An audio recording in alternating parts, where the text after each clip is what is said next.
Hi friends, welcome back to my channel day study centre. तो friends मुझे आपण मानक नहीं आसी एक मजेदार टॉपिक। हाँ फ्रेंड्स, टॉपिक टी होची पॉलिटिकल साइंस रो बहुत इंपोर्टेंट टॉपिक जहाँकि सबू एग्जाम रे पचारि था क्वेश्चन आसी था। तो चलो देखिए टॉपिक टी कौन रही। तो फ्रेंड्स टॉपिक टी रोची fundamental rights.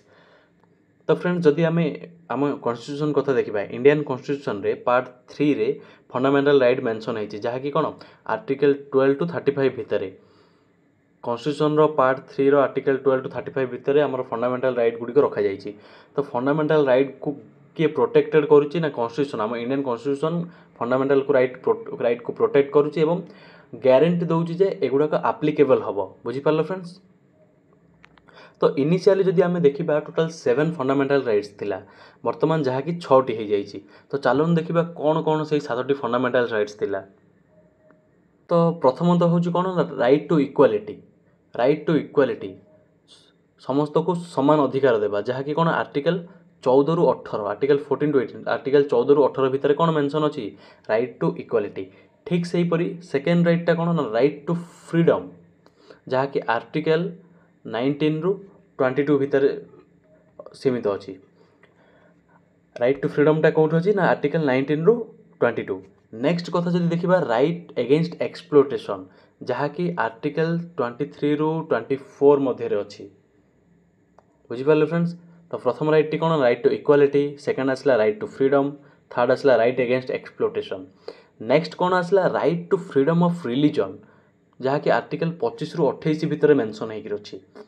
Right to freedom of religion आपणको निज इच्छा आप धर्म ग्रहण करेंगे ताहा आर्टिकल 25 रु 28 भितर रखा जाइए। नेक्स्ट देखिबा कल्चरल एंड एजुकेशनल राइट जहाँकि 29 रु 30, आर्टिकल 29 रु 30 भितर रखा जाइए। एवं जहाँकि वर्तमान नेक्स्ट आसुची राइट टू प्रॉपर्टी जहाँकि वर्तमान ना ही ताकू हटाई दिया जाइए जहाँकि राइट टू प्रॉपर्टी केते आर्टिकल थिला आर्टिकल 31 रे थिला। एवं 7 नंबर राइटा कौन राइट टू कॉन्स्टिट्यूशनल रेमिडीज ए सबू जाक जिते बड़े आप्लिकेबल नहला कि आपणकर फंडामेंटल 6टी फंडामेंटल राइट पाइबार वंचित होले सेते बड़े राइट टू कॉन्स्टिट्यूशनल रेमिडीज काम आसे जहाँ कौन आर्टिकल 32 रे मेंशन अच्छी। तो फ्रेंड्स मुझे कहली ना राइट टू प्रॉपर्टी जहाँकि आर्टिकल 31 रे मेंशन थिला ताकू लिस्ट टू हटाई दि जाइए ना सेटा केबे हटाई दि जाइए एटा इंपोर्टेंट मन रखु ना 44th अमेंडमेंट एक्ट 1978 रे जो 44th कॉन्स्टिट्यूशन अमेंडमेंट एक्ट आसिला से कौन करागला ना राइट टू प्रॉपर्टी को हटाई दिगला। वर्तमान राइट टू प्रॉपर्टी वर्तमान क्या अंडर आसुची ना कॉन्स्टिट्यूशन रो पार्ट 10 रो आर्टिकल 300 रो ए। तो कॉन्स्टिट्यूशन रो पार्ट 10 रो आर्टिकल 300 रो ए भितर राइट टू प्रॉपर्टी आसूची। बुझीपारे फ्रेंड्स। तो वर्तमान पाई केतोटी फंडामेंटल राइट रही ना 6टी फंडामेंटल राइट रही। वर्तमान केतोटी फंडामेंटल राइट रही 6टी फंडामेंटल राइट रही।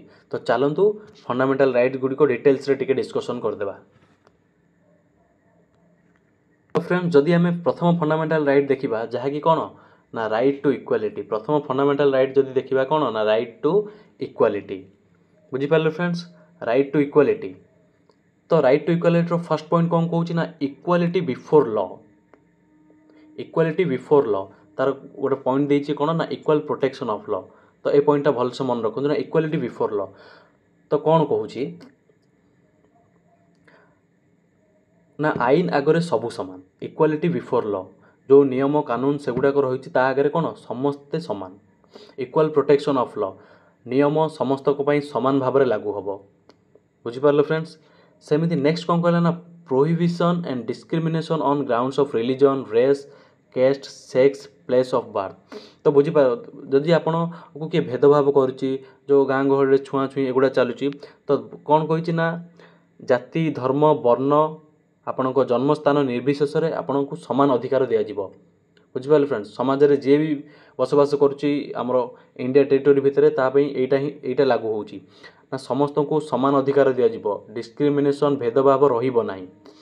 नेक्स्ट पॉइंटा कौन कहला equal access to shop, hotels, wells, tank, bathing ghats, roads. Hotel हो कौन सी दुकान हो आपणकर गाधुआ तुठ हो, रोड हो, हॉस्पिटल हो, यही जगह मानक आपन को समान अधिकार मिलिबो। यह कौन कहूँ ना राइट टू इक्वालिटी लॉ कहूँ। नेक्स्ट कौन कहला equality of opportunity in public employment माने कौन तो चाकरी क्षेत्र में समस्त को समान सुजोग दिज्व। नेक्स्ट आसला कौन abolition of untouchability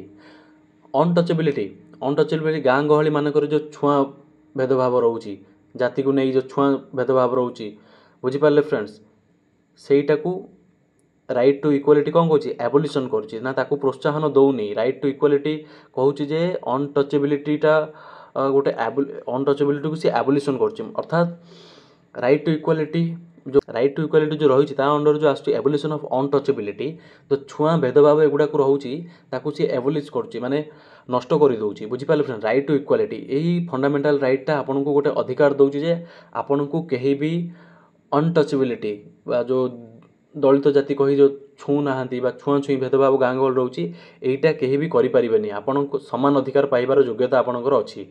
next करुच्ची abolition of titles जेतिकी सब टाइटल रही जमीक आगुरी जो राजा मैंने दौले टाइटल बुझीपारे फ्रेंड्स से टाइटल गुड़िक राय बहादुर कि महाराजाधिराज ये टाइटल गुड़िक रही केवल कौ टाइटल गुड़िक रो टाइटल गुड़िक आपड़ कौन सी गोटे क्षेत्र में पाइबे जमी आप पीएचडी कलापर डॉक्टरेट पाइबे तो डॉक्टरेटा रहा जमींदारी प्रथा जो थिला से जाकर जो टाइटल जाक दिया जमींदारी लगुला से जाक उच्छेद हो जाए बुझीपारे फ्रेंड्स।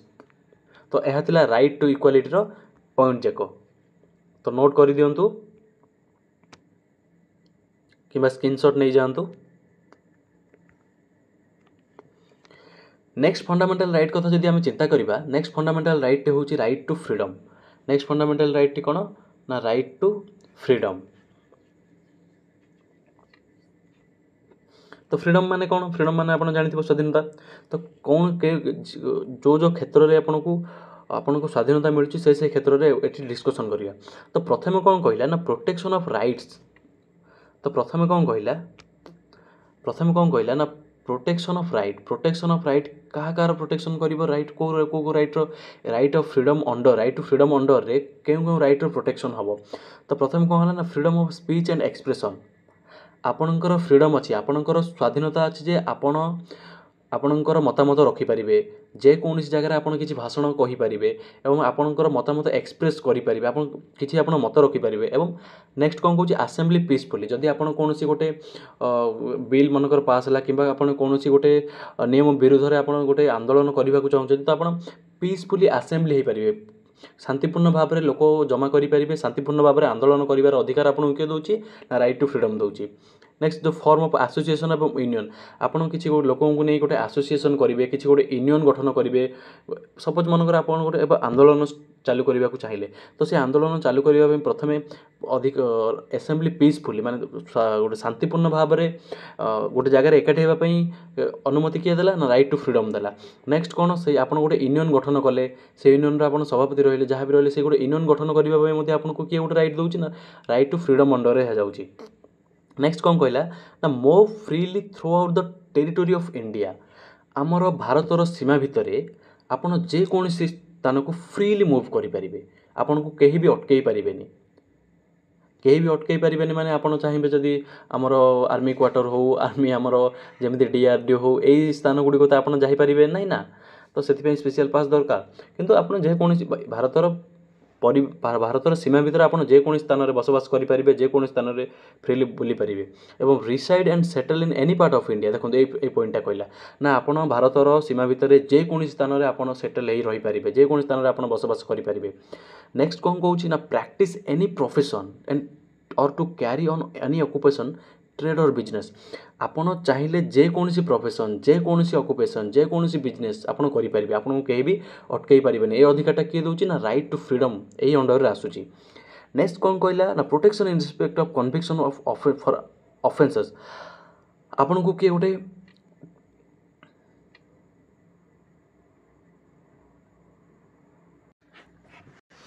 तो फ्रेंड्स नेक्स्ट पॉइंट कौन कहला ना protection in respect of conviction of offence आपन जदि दोषी साब्यस्त होउचंती कौन सी गोटे आपनकर अपराध करछंती से अपराध प्रति दोषी साब्यस्त हो तथापि आपन को प्रोटेक्शन दिया जिवो बुझिबाले फ्रेंड्स।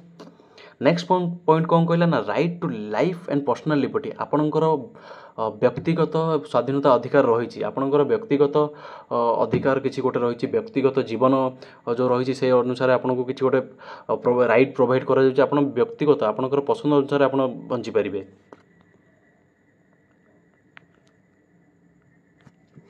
एवं नेक्स्ट जदि कहला राइट टू एजुकेशन आपणकर स्वेच्छा आपणकर पाठ पढ़ी पारे बुझे आप जेकोसी लाइन रे जीवा चाहिए एजुकेशन लाइन आप जापारे।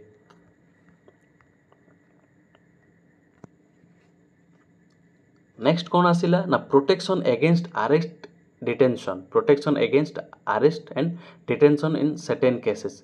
सपोज आपणकर किसी भूल नाई जदि पुलिस आपन को अरेस्ट करने को आसूची एवं तो आपन किसी मेजर स्टेप नहीं पारिबे सेठी आपन को यही जो फंडामेंटल राइट आपन को प्रोटेक्शन दउची बुझी पारले फ्रेंड।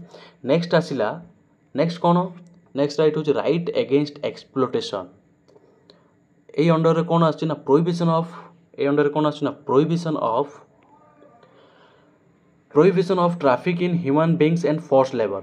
ह्यूमन ट्रैफिकिंग कथा सुनिथिबे जो किडनैप करी बाहर नहीं बिक्री कर देउचंदी सेटा को प्रोहिबिट करूची एवं फोर्स्ड लेबर आपण फोर्स्ड लेबर कथा सुनिथिबे जो चाइल्ड लेबर हो किंबा आपण जो बेठी काम करथिबे आगे आगर राजा रजिर टाइम रे बेठी काम जो करूचंदी फोर्स्ड लेबर सेटा को प्रोहिबिट करूची। नेक्स्ट आसला कोन prohibition of employment of children in hazardous jobs छोट छोट पिला मानकू नाबालक मानकू सेमानकर शरीर को क्षति पहुँचला बेले जदि कौन कार्य से नियोजित करुच ताहा राइट एगेंस्ट एक्सप्लोटेशन विरुद्ध रे जाउची जहाँकि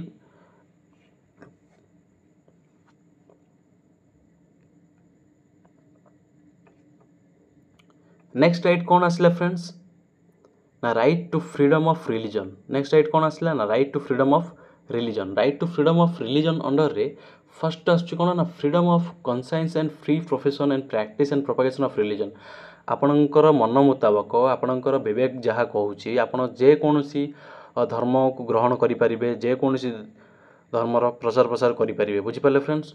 नेक्स्ट आसला फ्रीडम ऑफ मैनेज रिलीजियस एफर आपणकर धार्मिक परिस्थिति हो कि आपणकर जहाँ भी एफआईआर धार्मिक जो रिलीजियस एफआईआर गुड़िक रोचे से गुड़ा आप निजे मैनेज करेंगे। नेक्स्ट आसला freedom to pay tax for promotion any particular religion आपड़ जेकोसी रिलीजन ग्रहण करी प्रमोट करने टैक्स पे करेंगे यह आपको right to freedom of religion under आसूची जहाँकि बुझीपारे फ्रेंड्स। नेक्स्ट कौन आसिला ना freedom to attend religious instruction और worship in certain educational institute freedom to attend religious instruction और worship in certain educational institute. तो देखिथिबे केतरा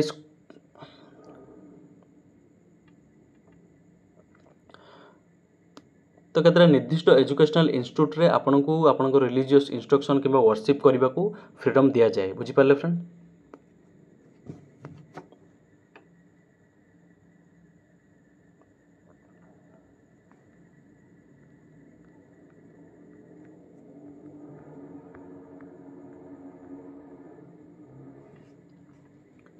तो नेक्स्ट पॉइंट टी कौन आसला ना नेक्स्ट राइट टी आसला कौन ना cultural and educational right. Cultural and educational right कौन कहूँ ना protection of language culture and minorities minority मानकर माने जो मानकर संख्या लघु अच्छा जो लोक जो जनजाति जातिर लोक मैंने संख्या लघु अच्छी से लैंग्वेज से कल्चर को प्रोटेक्शन दूसरी किए ना cultural and educational right under जाऊँगी।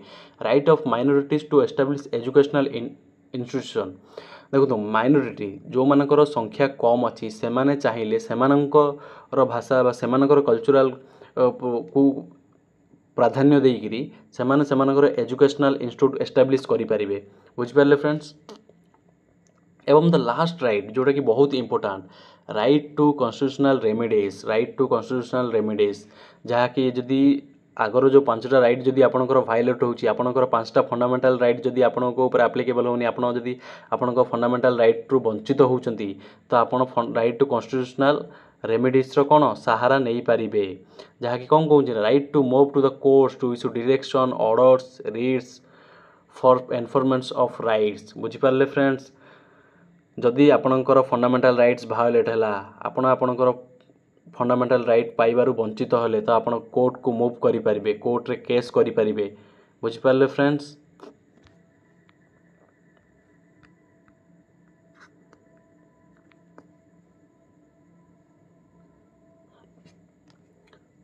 तो फ्रेंड्स यह थिला डिटेल्स रे फंडामेंटल राइट को बुझिबा।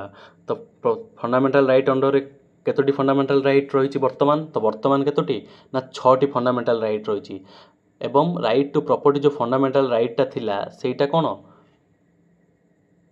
सेटा को उच्छेद कर दिया जाइछि। उच्छेद माने सेटा को आउ गोटे आर्टिकल को उंचाई दिया जाइछि जहाँकि सिविल राइट अंडर रे आसुछि। तो देखिदेबा पुणी थोड़े डिस्कसन करदेबा केतरा फंडामेंटल राइट, 6टी फंडामेंटल राइट्स कौन कौन ना प्रथम राइट टू इक्वालिटी को आर्टिकल ना आर्टिकल 14 रु 18 भितर। नेक्स्ट कौन राइट टू फ्रीडम जहाँकि कौन आर्टिकल 19 रु 22। नेक्स्ट कौन राइट एगेंस्ट एक्सप्लोटेशन जहाँ आर्टिकल 23 रु 24 भितर रोची। नेक्स्ट आसला कौन right to freedom of religion जहाँ आर्टिकल 25 रु 28 भितर। नेक्स्ट कौन ना कल्चरल एंड एजुकेशनल राइट जहाँकि आर्टिकल 29 रु 30 भितर रोचे। एवं राइट टू कॉन्स्टिट्यूशनल रेमेडीज जहाँकि आर्टिकल 32 रे मेंशन अच्छी। तो मन रखु गोटे इंपोर्टाट क्वेश्चन कौन थी आम डिस्कसन करते ना इंपोर्टाट क्वेश्चन टी होची एटा ना केते नंबर आमेंडमेंट एक्ट एवं क्यों मसीहार से आमेंडमेंट एक्ट आसला जहाँकि कौन ना राइट टू प्रॉपर्टी को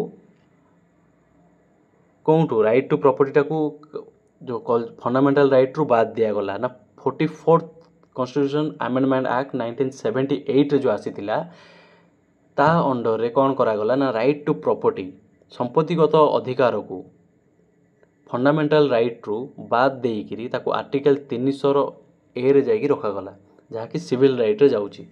बुझी पारिले। तो आज भिडियोटी थिला फंडामेंटल राइट उपरे। जदि भिडियोटी भल लागिथिबो लाइक करिवे, शेयर करिवे, कमेंट माध्यम जणाइबे केमिति कोन डाउट रहउची। पॉलिटिकल साइंस रो एमती आगो को बहुत इंपोर्टेंट टॉपिक आसीबो जहाँकि आपनक परीक्षा उपयोगी अटे। परीक्षार जो टॉपिक गुड़ी को बेसी पचार से टॉपिक गुड़ी को ही नहीं वीडियो बना जिवो। एवं रहउची फ्रेंड्स, जय जगन्नाथ।